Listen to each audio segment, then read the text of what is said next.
आप सभी का एक बार पुनः स्वागत है। हम बात कर रहे हैं मॉडल पेपर 2 का भाग 4 का वीडियो। पहले मॉडल पेपर के 3 वीडियो थे और दूसरे मॉडल पेपर का ये चौथा और अंतिम वीडियो है, जिसमें हम खंड 2 के 3 प्रश्न की चर्चा करेंगे।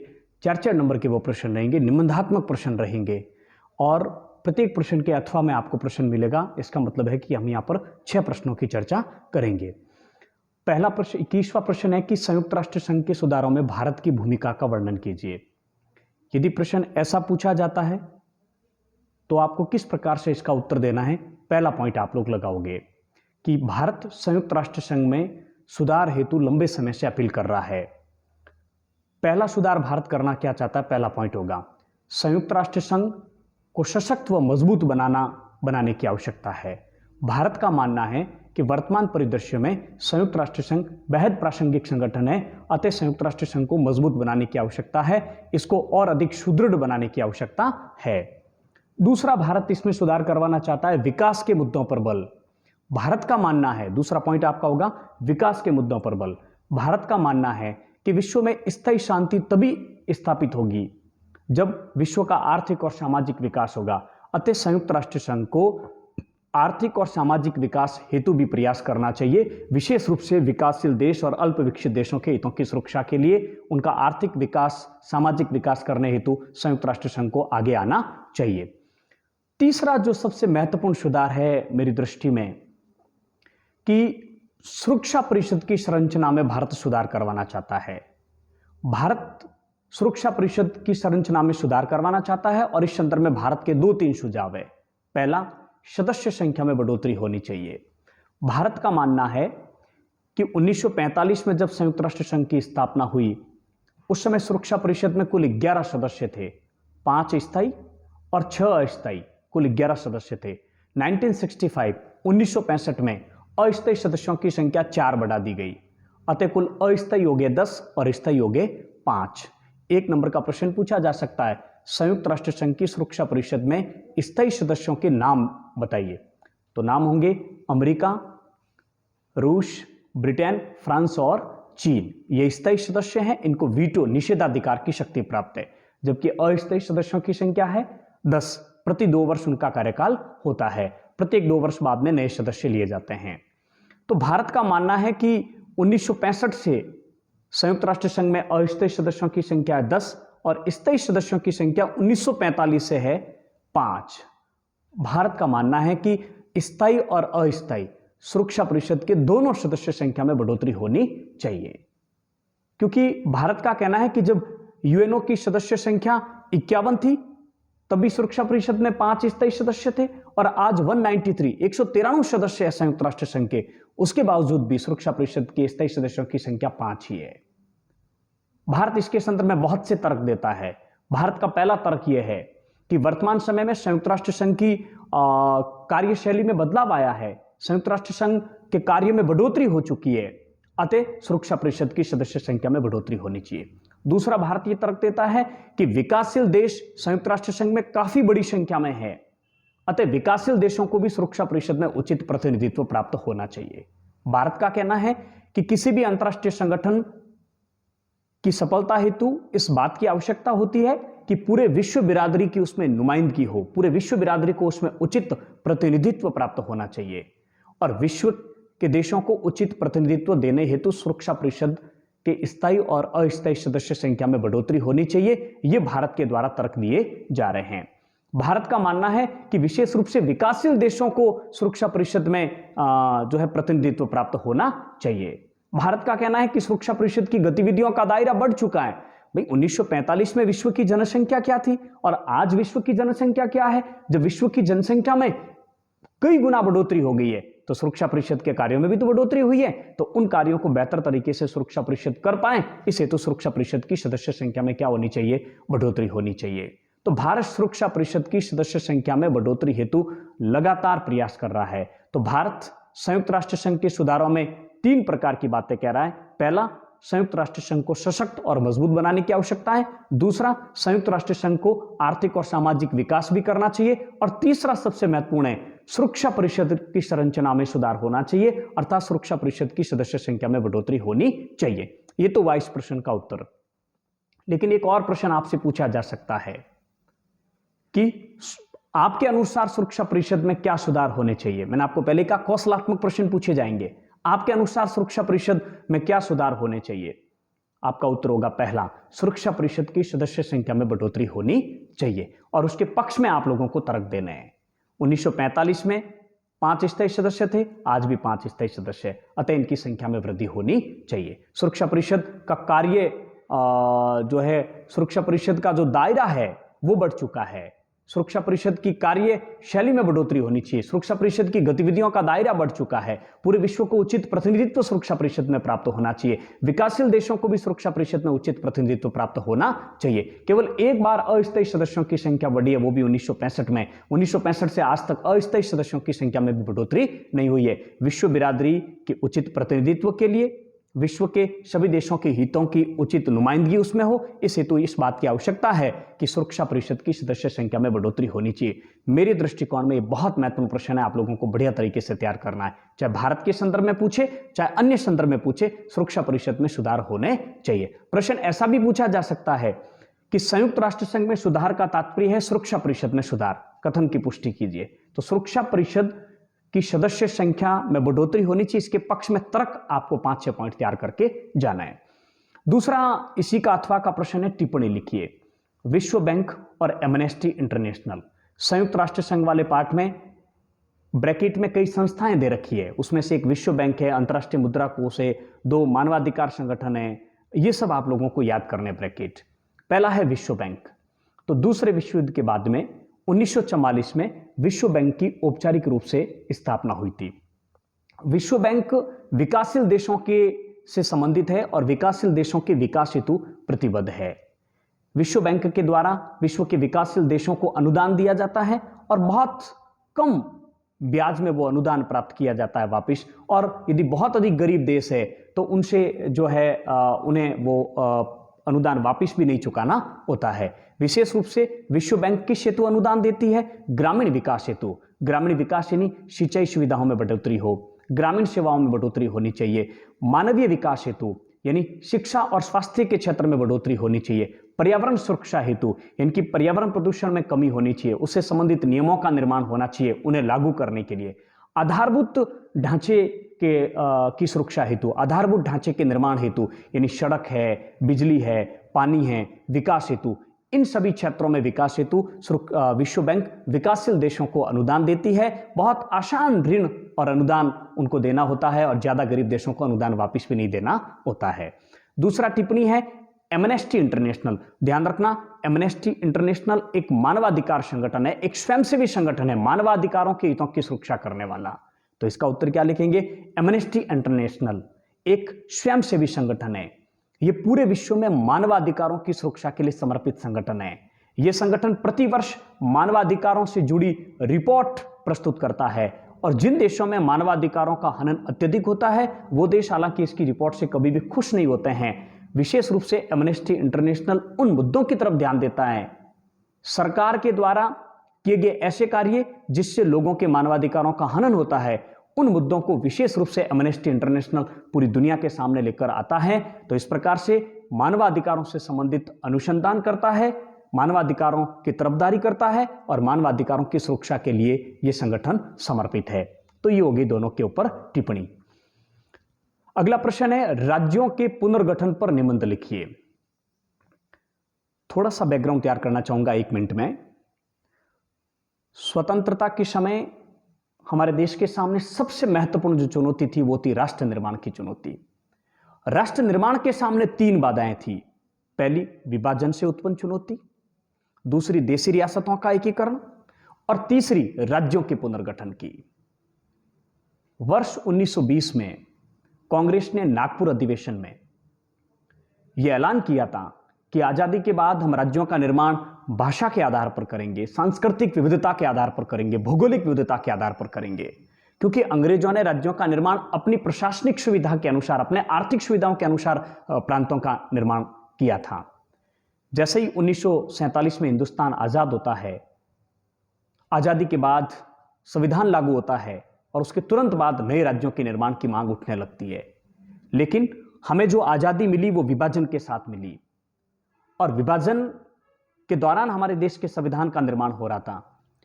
ऐसी परिस्थितियों में हमारे संविधान सभा के सदस्य पंडित जवाहरलाल नेहरू सहित केंद्र सरकार जो बाद में बनी थी, उन सब की मंशा एक ही थी कि एक सशक्त और मजबूत केंद्र सरकार होनी चाहिए। एक अखंड भारत का निर्माण करना हमारी सबसे पहली प्राथमिकता थी। अतः आजादी के बाद में नए राज्यों के निर्माण की जब मांग उठी तो उस दौरान हमारी सरकार ने नए राज्यों के निर्माण की मांग को स्वीकार नहीं किया। क्यों नहीं किया?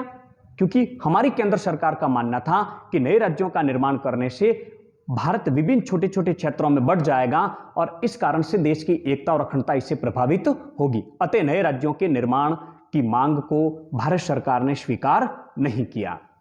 जैसे नए राज्यों के निर्माण की मांग को स्वीकार नहीं किया तो इसी दौरान जो मद्रास प्रांत है हमारा, उस मद्रास प्रांत का जो तेलुगु भाषी लोग हैं, उन तेलुगु भाषी लोगों ने तेलुगु भाषी के आधार पर आंध्र प्रदेश राज्य की मांग की। भारत सरकार ने उस मांग को स्वीकार नहीं किया। कांग्रेस के नेता थे पोटी श्री रामलू, नाम याद रखना, पोटी श्री रामलू। पोटी श्री रामलू इस आंदोलन का नेतृत्व कर रहे थे। तेलंगाना भाषी लोगों ने, जो तेलुगु भाषी लोगों ने जो नए आंध्र प्रदेश राज्य के निर्माण की मांग की। जब सरकार ने इनकी मांग नहीं मानी तो इन्होंने 56 दिन तक आमरण अनशन किया और 56 दिन के बाद इनका देहांत हो जाता है। जैसे ही श्री रामलू भूख हड़ताल पर बैठे, अनशन किया और इनका निधन होता है, उसके बाद आंदोलन और अधिक उग्र बन जाता है और उग्र आंदोलन को ध्यान में रखते हुए भारत सरकार को दिसंबर 1952 में भाषा के आधार पर पहले राज्य के निर्माण की घोषणा करनी पड़ी। अतः भारत में भाषा के आधार पर पहला जो राज्य बना वो था आंध्र प्रदेश। जैसे ही आंध्र प्रदेश राज्य का निर्माण हुआ, अनेक नए नए राज्यों के निर्माण की मांग और उठने लगी। भारत सरकार के लिए चिंता का विषय था इस समस्या का समाधान करने के लिए कि पूरे भारत में कितने राज्य और केंद्र शासित प्रदेश होने चाहिए। इस हेतु राज्य पुनर्गठन आयोग का गठन किया जाता है। फजल अली की अध्यक्षता में के.एम. पणिकर और हृदयनाथ कुंजरू दो इसके सदस्य होते हैं। 1953 में राज्य पुनर्गठन आयोग का गठन किया गया। 1955 में इन्होंने अपनी रिपोर्ट प्रस्तुत की। इन्होंने अपनी रिपोर्ट में बताया कि पूरे भारत में एबीसीडी की जो श्रेणियां हैं संविधान में वो समाप्त कर दी जाए और 14 राज्य और 6 केंद्र शासित प्रदेश बनाए जाने चाहिए। राज्य पुनर्गठन आयोग की रिपोर्ट को लागू करने के लिए भारतीय संविधान में 7वां संविधान संशोधन होता है 1956 में, और 7वें संविधान संशोधन और राज्य पुनर्गठन अधिनियम के तहत भारत में 14 राज्य और 6 केंद्र शासित प्रदेशों का निर्माण किया जाता है। उसके बाद में भारत में अनेक राज्यों का निर्माण हुआ। 1960 में महाराष्ट्र और गुजरात बंबई प्रांत से अलग किए गए भाषा के आधार पर। 1963 में पूर्वोत्तर में एक राज्य का गठन हुआ, नागालैंड। 1966 में पंजाब और हरियाणा, और उसके बाद 1970 में हिमाचल प्रदेश 70-71 में एक नया राज्य बनता है। 1966 में मणिपुर, मेघालय और त्रिपुरा। मैं इसे याद रखता हूं, मम में त्रि, म यानी मणिपुर, मे यानी मेघालय, त्रि यानी त्रिपुरा। 1972 में अम्मी यानी अरुणाचल प्रदेश और मिजोरम। 1987 में अरुणाचल प्रदेश और मिजोरम। वर्ष 2000 में उत्तराखंड, झारखंड और छत्तीसगढ़, और वर्ष 2014 में 2 जून 2014 में तेलंगाना हमारा राज्य बना। आज की तारीख में 28 राज्य और 8 केंद्र शासित प्रदेश है। इस बात को भी आपको ध्यान में रखना है।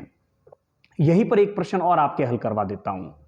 भारत सरकार के द्वारा प्रारंभ में जो नए राज्यों के निर्माण की मांग को लेकर जो उनके मन में शंका थी कि देश छोटे छोटे टुकड़ों में बढ़ जाएगा, देश की एकता और अखंडता प्रभावित होगी, ऐसा कुछ भी नहीं हुआ।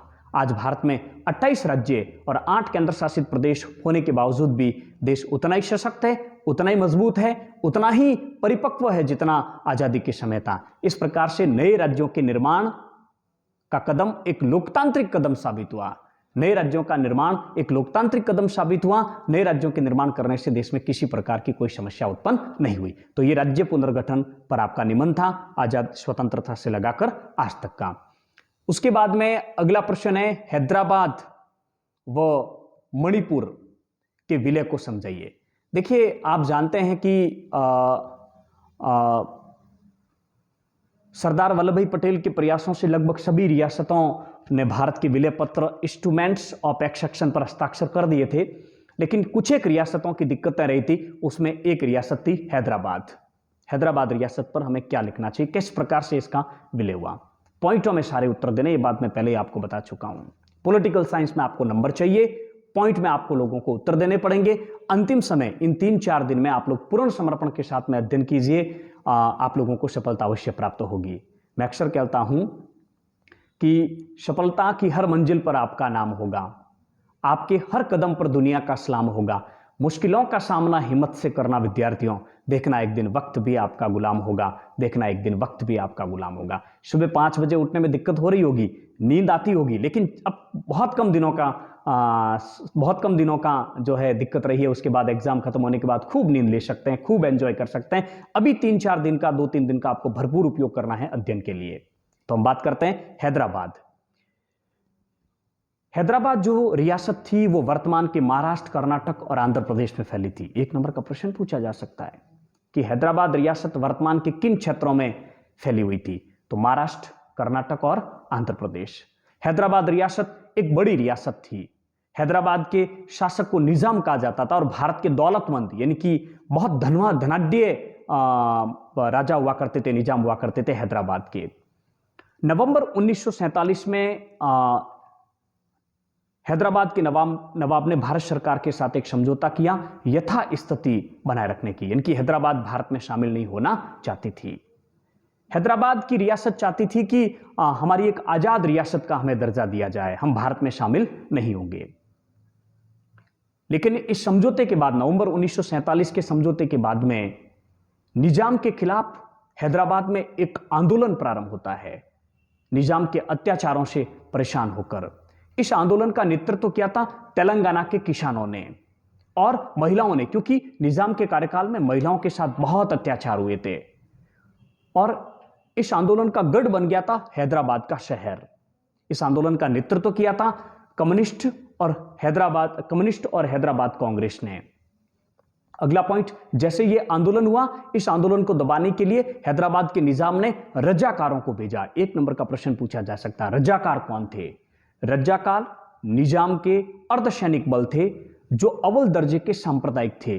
गैर हिंदुओं के ऊपर, गैर मुसलमानों के ऊपर उन्होंने बहुत अधिक अत्याचार किए।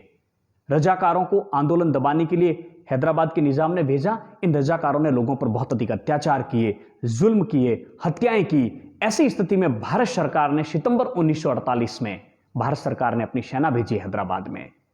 इस अत्याचार को समाप्त करने के लिए, रजाकारों को दबाने के लिए अंततः हमारी भारत की सेना हैदराबाद तक पहुंच जाती है और निजाम ने भारत की सेना के सामने आत्मसमर्पण कर दिया और हैदराबाद रियासत भारत में शामिल हो जाती है। तो इस प्रकार से ये पूरी कहानी भी आपको पॉइंटों में लिखनी है। हैदराबाद का विलय इस प्रकार से हुआ था। दूसरा है मणिपुर के विलय को समझाइए। देखिए, मणिपुर के राजा थे बोधचंद्र सिंह। 1 नंबर का प्रश्न पूछा जा सकता है। बोधचंद्र सिंह ने स्वतंत्रता से पहले ही भारत के विलय पत्र पर हस्ताक्षर कर दिए, लेकिन एक शर्त पर कि मणिपुर रियासत आंतरिक रूप से स्वायत्त रहेगी, यानी मणिपुर आंतरिक रूप से स्वतंत्र रहेगी, स्वायत्त रहेगी और बाह्य रूप से भारत सरकार के अधीन रहेगी। इस प्रकार का एक समझौता हुआ। इस समझौते के बाद में मणिपुर के राजा बोधचंद्र सिंह जी मणिपुर पर अपना शासन कर रहे थे, लेकिन मणिपुर की जनता ने दबाव डाला राजा पर कि मणिपुर में चुनाव होने चाहिए और संवैधानिक राजतंत्र स्थापित होना चाहिए। इनके राजा भी रहेंगे और जनता द्वारा चुने गए प्रतिनिधि भी होंगे, जैसा कि ब्रिटेन में शासन है। बोधचंद्र सिंह जनता के दबाव में आकर उन्होंने मणिपुर विधानसभा के चुनाव करवाए। मणिपुर विधानसभा का गठन हो गया और जून 1948 में महाराजा ने संवैधानिक राजतंत्र के लिए चुनाव करवाए और मणिपुर में संवैधानिक राजतंत्र स्थापित हो गया। मणिपुर भारत का पहला हिस्सा है जहां सार्वभौमिक वयस्क मताधिकार के आधार पर चुनाव हुए। देखिए, भारत में तो पहले आम चुनाव 1951 में प्रारंभ होते हैं सार्वभौमिक वयस्क मताधिकार के आधार पर, लेकिन मणिपुर में चुनाव हो गए जून 1948 में और सार्वभौमिक वयस्क मताधिकार के आधार पर हुए। प्रश्न पूछा जा सकता है, भारत का वो कौन सा क्षेत्र है जहां सबसे पहले सार्वभौमिक वयस्क मताधिकार का प्रयोग किया गया? मणिपुर। और मणिपुर के चुनाव के बाद में मणिपुर की जो विधानसभा बनी, उस विधानसभा में मतभेद हो गए। किस बात को लेकर? कि मणिपुर कांग्रेस चाहती थी कि मणिपुर का विलय पूर्ण रूप से भारत में हो जाए और अन्य राजनीतिक दल चाहते थे कि नहीं, मणिपुर का विलय भारत में नहीं होना चाहिए। भारत सरकार ने निर्वाचित विधानसभा से परामर्श किए बिना मणिपुर के शासक बोधचंद्र सिंह के ऊपर दबाव डाला और बोधचंद्र सिंह ने विलय पत्र पर हस्ताक्षर कर लिए। इस प्रकार से मणिपुर रियासत का भी भारत में विलय हो गया। इस बात को लेकर आज भी मणिपुर के लोगों में आक्रोश है, आज भी उन लोगों में जो है इस बात को लेकर नाराजगी है। तो इस प्रकार से मणिपुर का विलय भारत में हो गया। नेक्स्ट 23वां प्रश्न है आपके, 1971 में इंदिरा गांधी ने जिस कांग्रेस पार्टी की पुनर्स्थापना की वह पुरानी कांग्रेस पार्टी से किन अर्थों में भिन्न थी, स्पष्ट कीजिए। थोड़ा सा कॉन्सेप्ट क्लियर करना ही होगा। 1967 के चुनाव में कांग्रेस की स्थिति बहुत बदतर हो गई थी। आप जानते हैं 9 राज्यों में गैर कांग्रेसी सरकार बनी थी, केंद्र में भी बड़ी मुश्किल से बहुमत प्राप्त हुआ। 1969 में कांग्रेस का विभाजन हो गया, यह चर्चा भी हम लोग कर चुके हैं। 1969 में कांग्रेस के विभाजन के बाद में इंदिरा गांधी ने एक नया राजनीतिक दल बनाया, कांग्रेस आई। कांग्रेस का विभाजन हो गया, कांग्रेस आई यानी कांग्रेस इंदिरा, कांग्रेस रिक्वजनिस्ट। 1971 में जब 5वीं लोकसभा के चुनाव हुए तो महत्वपूर्ण जो टक्कर थी वो थी कांग्रेस आई और कांग्रेस ऑर्गेनाइजेशन, यानी सिंडिकेट के नेता जिस कांग्रेस में थे वो थी कांग्रेस ऑर्गेनाइजेशन, पुरानी कांग्रेस, और नई कांग्रेस जो इंदिरा गांधी के समर्थक थे उनकी राजनीतिक दल था कांग्रेस आई। 1971 के जो चुनाव थे वो उस चुनाव में सीधा मुकाबला था पुरानी कांग्रेस और नई कांग्रेस के बीच में, और असली कांग्रेस कौन सी थी ये बात तय होनी थी। 1971 के चुनाव में इंदिरा गांधी को जबरदस्त बहुमत मिला। इंदिरा गांधी की जीत के कारण भी हम लोगों ने देखे हैं, गरीबी हटाओ का जो उन्होंने नारा दिया था। 1971 के चुनाव में इंदिरा गांधी भारी भरकम बहुमत से देश की प्रधानमंत्री बनती है।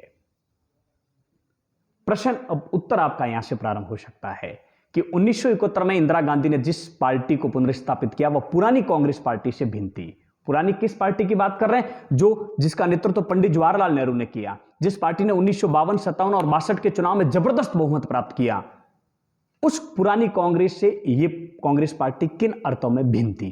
पहला पॉइंट, 1971 में जिस कांग्रेस पार्टी को जीत मिली थी वो विभाजन होने के बाद की नई कांग्रेस पार्टी थी। इस पार्टी का नाम था कांग्रेस आई, कांग्रेस इंदिरा या कांग्रेस रिक्वजनिस्ट। पहला अंतर तो यह था। दूसरा, 1971 में पुनर्स्थापित कांग्रेस पार्टी इंदिरा गांधी के हाथों नई तर्ज पर बनी थी, यह एक नया राजनीतिक दल था। दूसरा पॉइंट, यह पार्टी पूर्णतः इंदिरा गांधी की लोकप्रियता पर आश्रित थी, यानी कि इस पार्टी का तात्पर्य था कांग्रेस मतलब इंदिरा, इंदिरा मतलब कांग्रेस।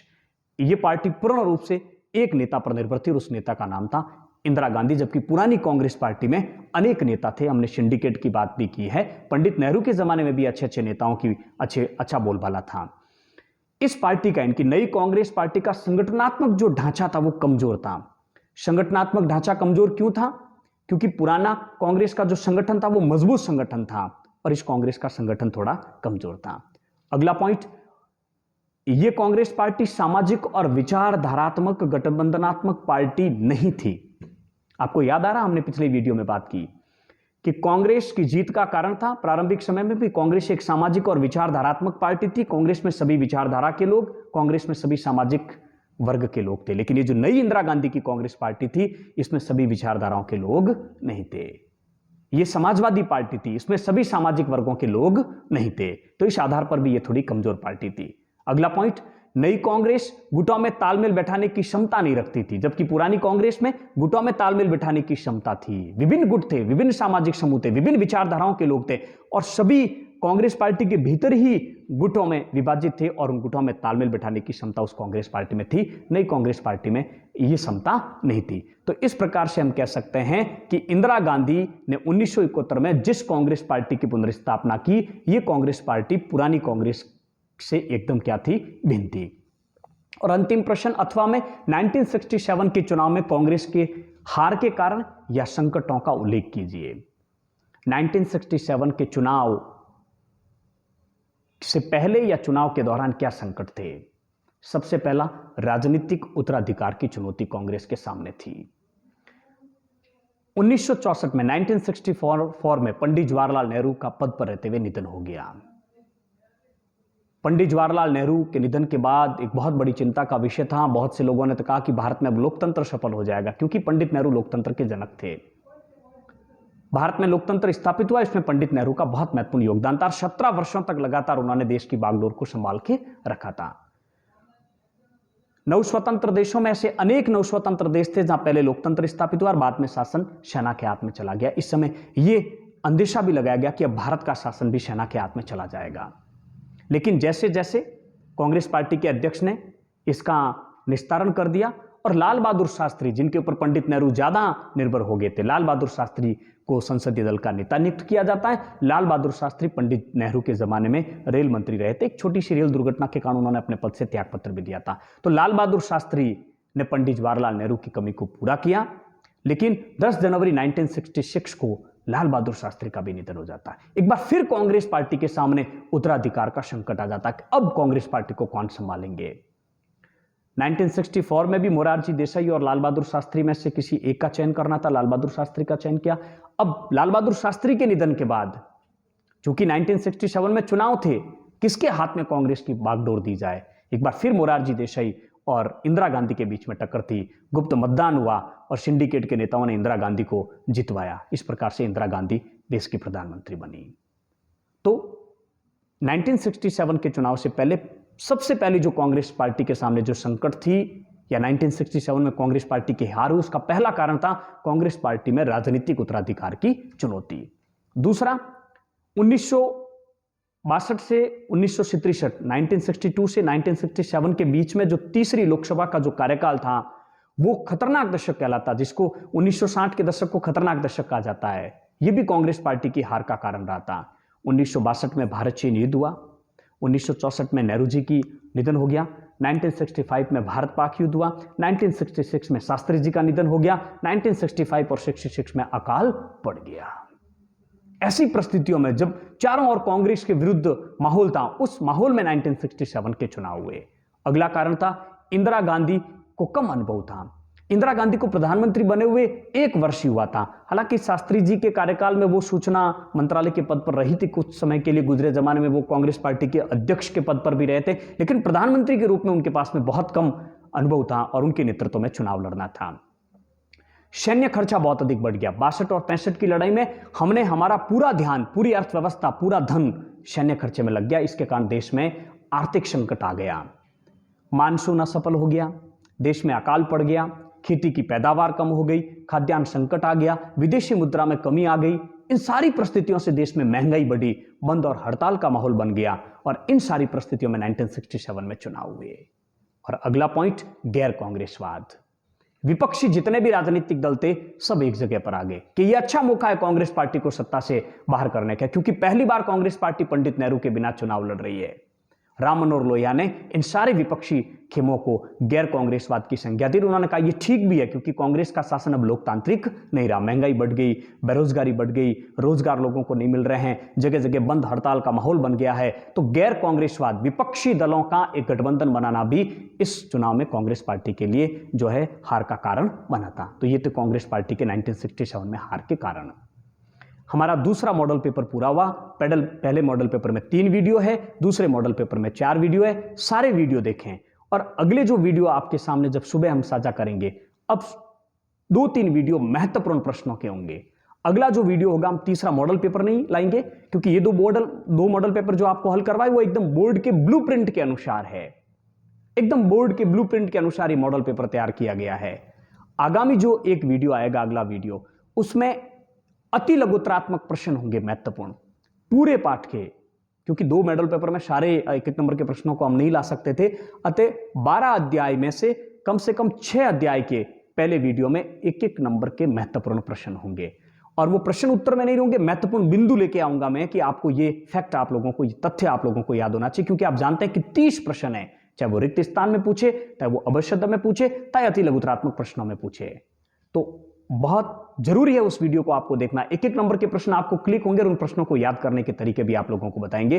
अगले वीडियो में दूसरी किताब के 6 पाठों के 1-1 नंबर के प्रश्न लेके आएंगे और उससे अगला वीडियो जो 19 तारीख को अगले दिन हम आपके साथ में साझा करेंगे, उसमें बचे हुए महत्वपूर्ण लघुत्तरात्मक और निबंधात्मक प्रश्न आपके बीच में लेकर आएंगे। तो आप सबने इस वीडियो को सुना, उसे तो आप सबका बहुत बहुत आभार। मैं अपेक्षा रखता हूं कि जो हम प्रयास कर रहे हैं कि परीक्षा से पहले रिवीजन आपके लिए काफी उपयोगी साबित हो रहा होगा। इन सभी वीडियो को कक्षा 12th के राजनीति विज्ञान के विद्यार्थियों तक पहुंचाएं, चैनल को सब्सक्राइब करें, शेयर करें, क्योंकि आपके एग्जाम होने के बाद में प्रतियोगिता परीक्षा की तैयारी हेतु इस चैनल पर वीडियो अपलोड किए जाएंगे। आप सभी का बहुत बहुत आभार, और एक बार आभार उन सभी शिक्षकों का जो अपने बच्चों तक इन वीडियो को पहुंचा रहे हैं। उन सभी मेरे मित्रों का हार्दिक आभार और अभिनंदन।